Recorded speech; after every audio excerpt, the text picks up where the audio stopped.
Now, unleashing the business ambitions of a new generation of young entrepreneurs will help stave off the risk of a double-dip recession. This is according to a new report from Virgin Media Pioneers. The number of successful young businesses could be significantly increased by active mentoring, better use of networking and networks, and peer-to-peer knowledge sharing. Michael Hayman is founder of Seven Hills, and he joins us now. Michael, did you hear the Experian report? Over 200,000 small businesses set up in the last 5 years, so it is happening. It is happening, and I think it's good that it's happening. The Chancellor's called for the enterprise-led recovery. That means an entrepreneurial-led recovery. I think the thing that I would add to the last interview, which is pretty much what Virgin Media Pioneers has been talking about in this report, is that the game changer, if you like, is the combination of technology through superfast broadband, meeting this new generation of entrepreneurs. I mean, there's something like 270,000 new businesses a year that are set up every year, but the attrition rate is enormous. The real question is the opportunity to close that gap. The rate of failure. The rate of failure, yes. Absolutely. The rate of failure is terrifying. What is it? Well, there are around about 220,000 businesses a year that go into liquidation. I mean, it's an enormous amount, so you could argue a net figure of 50,000, and you think of the drama. But also, you know, there's a human tragedy story, but I think there's also a lost potential story for this country. And of course, one of the big issues is that the government's done a lot to reform Business Link, to reform all sorts of infrastructure programs. But the real question is what comes next, and that's why we talk about mentoring, advice, the use of technology, but also the introduction of very large companies like Virgin Media coming together with Enterprise UK to provide an online space for entrepreneurs to go forward. Well, this was interesting because Charlotte was saying the problems come is once you get to sort of 10 to 100 employees. It's all right starting the business. The problem comes is when you want to start growing it. And is that actually then where you probably need the help? Is that what you're saying? Well, I think this is not just a numbers game. I mean, this is about quality, not just quantity. And I think how these businesses grow. I mean, the issue about finance and banks, I mean, one of the things is about actually the quality of the proposition, the inspiration of the pitch. I mean, the issue is not just about micro businesses, but actually growing the stock of quality entrepreneurial businesses in this country, which will be the realisation of the enterprise-led recovery.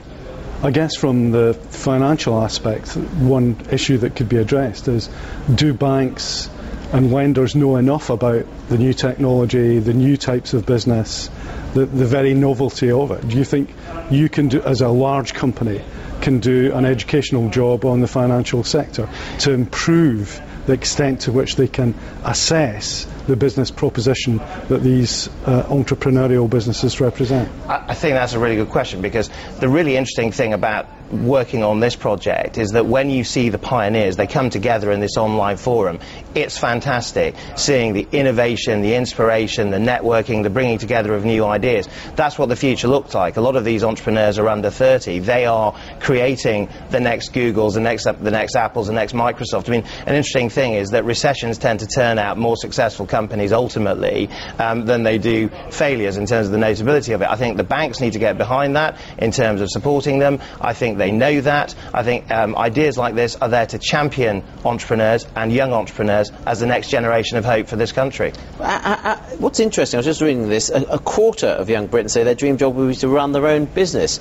That's startlingly high, isn't it? Yeah, I mean, it's the great ambition of many. I mean, is that because of things like Dragon's Den and you know, Alan Sugar? I mean, has popular culture had a role to play here?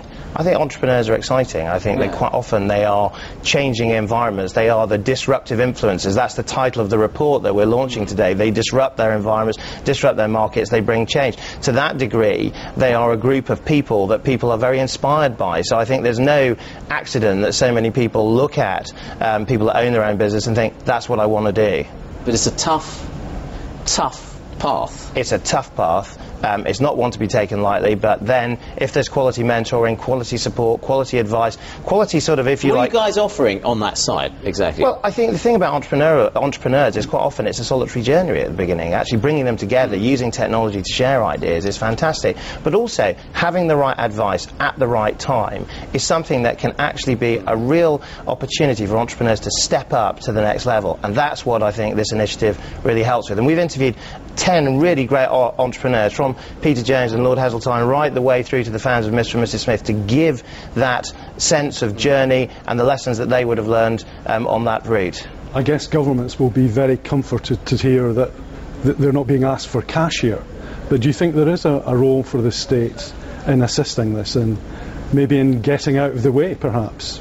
Well, I think what's interesting about this initiative is that this is a co-venture between Virgin Media and between Enterprise UK, which is a government agency, to bring together this initiative for pioneers. I think, one of your last speakers was talking about the role of intervention in government. Well, I think this is very positive intervention in terms of putting things together that learn from the best of the private sector. I mean, Virgin is one of the absolute standard bearers of entrepreneurialism, through to actually having positive use of government skills and bringing something special to the table. All right, Michael, thank you. Thank you. Good night to see you. Michael Hayman, founder of 7 Hills.